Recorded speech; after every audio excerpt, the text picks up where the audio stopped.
ચલો welcome friends, આપણે ભણી રહ્યા છીએ ચેપ્ટર 9 વિકલ સમીકરણ ડિફરન્શિયલ ઇક્વેશન. અને એમાં આજે આપણે એક ટોપિક ભણવો છે વિયોજનીય ચલના વિકલ સમીકરણ, differential equation with variables separable. બહુ અગત્યનો ટોપિક છે, બરાબર ધ્યાનથી સમજજો. હું તમને ડેફિનેશન લખાવું એ પહેલાં એક એક્ઝામ્પલથી બરાબર સમજી લ્યો. જો સપોઝ તમને dy by dx is equal to sine x into sine y આવું એક ઇક્વેશન આપેલું છે, વિકલ સમીકરણ આપ્યું છે, ડિફરન્શિયલ ઇક્વેશન. હવે આમાં તમે જુઓ કે આ ફક્ત એક્સ વાળું ટર્મ છે, આ ફક્ત વાય વાળું ટર્મ છે. એટલે તમે આને એફ ઓફ એક્સ, આને જી ઓફ વાય એવું આપણે કહી શકીએ. બીજી રીતે બોલીએ તો આને હું આમ ગોઠવી શકું કે આ સાઇન વાય વાળું ટર્મ આપણે આમ લઈ આવીએ, એટલે 1 sine y into dy is equal to sine x into dx આવું આપણે લખી શક્યા. એટલે આમાં થયું શું કે આ ડીવાય જે છે એની સાથે એકલા વાય વાળા ટર્મ આવી ગયા અને ડીએક્સની સાથે એકલા એક્સ વાળા ટર્મ આવી ગયા. તો વાત સાવ સીધી સરળ છે કે જે વિકલ સમીકરણમાં ડીવાયની સાથે એકલા વાય વાળા ટર્મ, ડીએક્સની સાથે એકલા એક્સ વાળા ટર્મ એવું તમે ગોઠવી શકો, એરેન્જ કરી શકો, તો એવા વિકલ સમીકરણને વિયોજનીય ચલના વિકલ સમીકરણ, વેરિયેબલ્સ સેપરેબલ ઇક્વેશન કહેવાય. બરાબર, સીધી સાદી વાત આમ જ છે. એક્સ અને વાય વાળા ટર્મ છે એ જુદા પડવા જોઈએ, સેપરેબલ, વિયોજનીય, જુદું પડવું જોઈએ. આવી કંઈક આ વ્યાખ્યા છે. બીજું એક શબ્દ સમજો તમે કે આ જે વિકલ સમીકરણ છે એની કક્ષા 1 છે અને પરિમાણે 1 છે. આની ડિગ્રી 1 છે અને આની ઓર્ડર 1 છે. તો આને કહેવાય પ્રથમ કક્ષાના એક પરિમાણી વિકલ સમીકરણ કહેવાય. First order first degree equation. કક્ષા 1 પરિમાણે 1, ઓર્ડરે 1, ડિગ્રી 1. રાઈટ? તો હું તમને જે વ્યાખ્યા લખાવવાનો છું એ વ્યાખ્યા કંઈક આપણે આવી રીતે લખવાના છીએ કે જો કોઈ વિકલ સમીકરણ તમને આમ આપ્યું હોય, dy by dx is equal to f of x comma y. આનો મતલબ એમ થયો કે dy by dx is equal to x અને વાય વાળા ટર્મ હશે. બરાબર? હવે આ f of x comma y એટલે એક્સ અને વાય વાળા ટર્મ હોય. એમાં આ f of x comma y જે છે એને જો તમે આમ લખી શકતા હો કે g of x into h of y, એટલે કે આમાંથી એક્સ અને વાય તમે જુદા પાડી શકતા હો. અને જુદા પાડી શકો એટલે શું થાય કે તમે આ એચ ઓફ વાય આમ લઈ આવો, એટલે 1 h of y into dy is equal to g of x into dx. એટલે આફ્ટર ઓલ કહેવાનો મતલબ તો એમ જ છે કે ડીવાયની સાથે એકલા વાય વાળા ટર્મ ને ડીએક્સની સાથે એકલા એક્સ વાળા ટર્મ એવું જો તમે એરેન્જ કરી શકતા હો તો એવા વિકલ સમીકરણને વિયોજનીય ચલના વિકલ સમીકરણ કહેવાય. Separable variable separable differential equation. Right? તો વ્યાખ્યા કંઈક આમ છે. વિયોજનીય ચલના વિકલ સમીકરણ પ્રથમ કક્ષાના એક પરિમાણી વિકલ સમીકરણ dy by dx is equal to capital F of x y માં એફ ઓફ એક્સ વાય ને g of x into h of y સ્વરૂપમાં દર્શાવી શકાય તો તેને વિયોજનીય ચલના સ્વરૂપનું વિકલ સમીકરણ કહેવાય. સમજી ગયા? હજી જુઓ, differential equation with variables separable. A first order, first degree differential equation dy by dx is equal to capital F of x comma y if f of xy can be expressed as a product g of x into h of y, then the differential equation is called variable separable type. Got it? તો હજી એકવાર કહી દઉં, એવું વિકલ સમીકરણ કે જેમાં એક્સ અને વાય વાળા પદ જુદા પડે, ડીએક્સની સાથે એક્સ ને ડીવાયની સાથે વાય, ડીએક્સની સાથે એક્સ ને ડીવાયની સાથે વાય તમે એરેન્જ કરી શકો તો એને વેરિયેબલ સેપરેબલ કહેવાય, વિયોજનીય ચલ.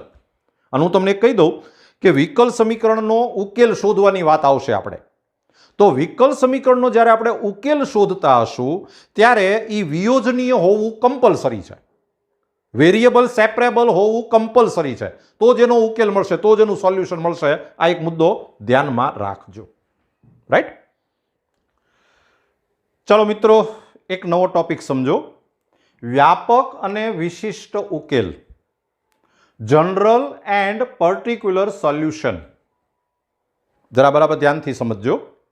સપોઝ તમને એક વિકલ સમીકરણ આમ આપવામાં આવ્યું છે કે dy by dx is equal two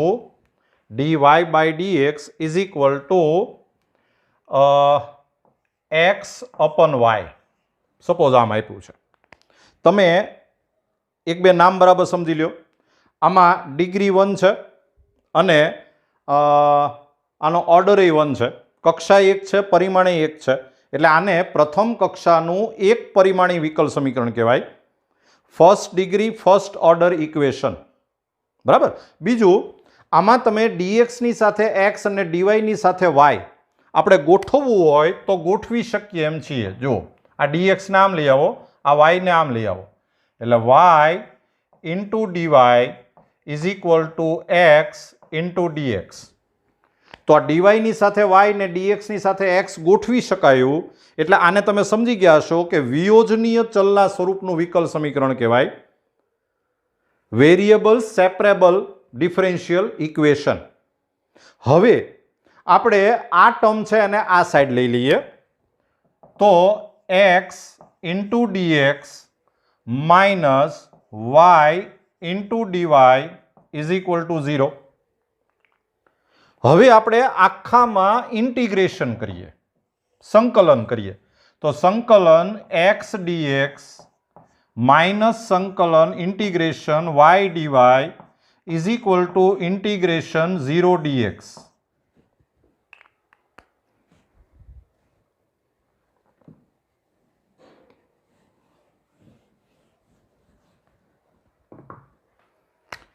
is equal to c. તમને ખ્યાલ હશે કે 0નું ઇન્ટિગ્રેશન સી થાય. રાઈટ? હવે આ એક્સનું ઇન્ટિગ્રેશન થાય x square by 2 minus y square by 2 is equal to c. હજી આપણે 2 એલસીએમ લઈ લઈએ તો આ થઈ જાય x square minus y square is equal to 2c. આવું તમને એક સાદું સમીકરણ મળ્યું.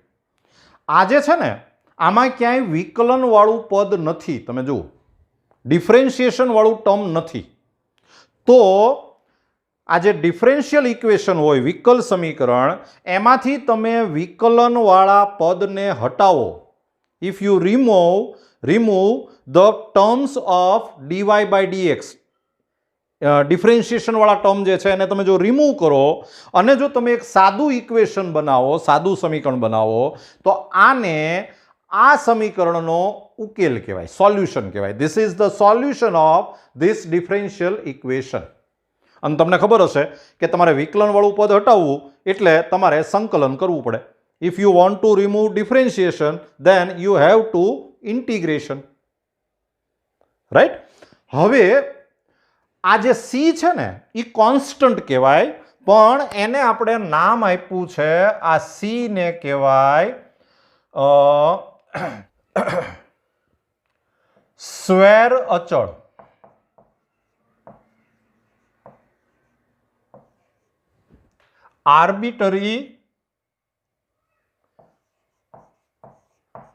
Arbitrary constant.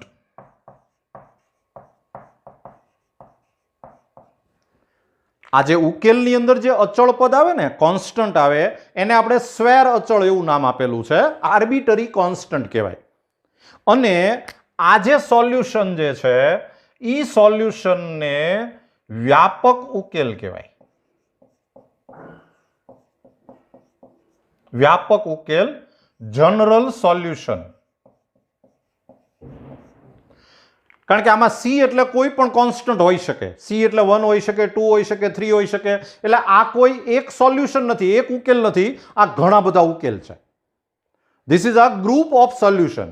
અને એટલા માટે આને આપણે જનરલ સોલ્યુશન, વ્યાપક ઉકેલ એવું આપણે નામ આપીએ છીએ. રાઈટ? હવે જો તમને એવી એક શરત આપે, સપોઝ કે ભાઈ x ઇઝ ઇક્વલ ટુ 5 ત્યારે y is equal two suppose 3 એવું તમને એક કન્ડિશન આપી છે. આ કન્ડિશનનો જો તમે આમાં યુઝ કરો તો આમ થશે કે 25 minus 9 is equal to 2c and therefore 2c is equal to 16 and therefore c is equal to 8. અને ઈ c ની વેલ્યુ જો તમે આમાં મૂકી દો તો આ થઈ જાય x² minus y² is equal to 2c એટલે કે 16. તો આ જે ઉકેલ મળ્યો એને વિશિષ્ટ ઉકેલ કહેવાય. Particular solution. આને પર્ટિક્યુલર સોલ્યુશન કહેવાય.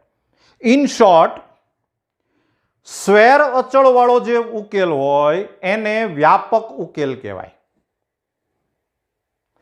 આર્બિટરી કોન્સ્ટન્ટ વાળું જે સોલ્યુશન હોય એને આપણે જનરલ સોલ્યુશન એવું કહીએ છીએ. અને જો તમે એ આર્બિટરી કોન્સ્ટન્ટ સ્વેર અચળ શોધી નાખો અને એની વેલ્યુ તમે આમાં મૂકી દો તો જે સ્વેર અચળ વગરનો જે ઉકેલ મળે એને વિશિષ્ટ ઉકેલ કહેવાય, પર્ટિક્યુલર સોલ્યુશન કહેવાય. Solution without arbitrary constant. તો તમારે બે શબ્દ સમજવાના હતા, વ્યાપક ઉકેલ અને વિશિષ્ટ ઉકેલ, general solution and particular solution. મને એમ છે તમે સમજી ગયા હશો, પણ એક્ઝેક્ટ વ્યાખ્યા લખી લ્યો. વ્યાપક ઉકેલ સ્વેર અચળો ધરાવતા ઉકેલને વિકલ સમીકરણનો વ્યાપક ઉકેલ કહેવાય. General solution, the solution which contains arbitrary constants is called the general solution. સમજી ગયા? હજી એક ડેફિનેશન સમજી લ્યો. વિશિષ્ટ ઉકેલ સ્વેર અચળોથી મુક્ત હોય તેવા ઉકેલને વિકલ સમીકરણનો વિશિષ્ટ ઉકેલ કહેવાય. Particular solution, the solution free from arbitrary constants is called particular solutions. મને એમ છે કે તમે આ બે શબ્દ બરાબર સમજી ગયા, વ્યાપક અને વિશિષ્ટ ઉકેલ, જનરલ અને પર્ટિક્યુલર સોલ્યુશન. ફરી એકવાર ઝડપથી કહી દઉં, તમારે કોઈ પણ વિકલ સમીકરણનો ઉકેલ શોધવો હોય તો પહેલાં તો અત્યારે એ સિંગલ ડિગ્રી હોવું જોઈએ. એ પ્રથમ કક્ષાનું એક પરિમાણીય વિકલ સમીકરણ હોવું જોઈએ, સિંગલ ડિગ્રી અને single order, first order first degree. પછી એ વિયોજનીય હોવું કમ્પલસરી, સેપરેબલ વેરિયેબલ્સ. એટલે ડીએક્સની સાથે એક્સ ને ડીવાયની સાથે વાયને ગોઠવી દેવાના, બધા ટર્મને એક સાઈડ ભેગા કરી દો, ઇઝ ઇક્વલ ટુ 0 કરી નાખો, સંકલન કરી નાખો. સંકલન કરો એટલે તમને જે આ વિકલન વગરનું જે સમીકરણ મળે, ડિફરન્શિએશન સિવાયનું જે ઇક્વેશન મળે એને સૌથી પહેલા વ્યાપક ઉકેલ કહેવાય. એમાં આને સ્વેર અચળ કહેવાય, આર્બિટરી કોન્સ્ટન્ટ. અને જો તમને આવી કોઈ કન્ડિશન આપે તો તમને આ સી મળી જાય, અને સી મળી જાય એની વેલ્યુ જો તમે મૂકી દો તો એને વિશિષ્ટ ઉકેલ કહેવાય, પર્ટિક્યુલર સોલ્યુશન કહેવાય. ક્લિયર? બરાબર સમજી ગયા? Wish you all the best.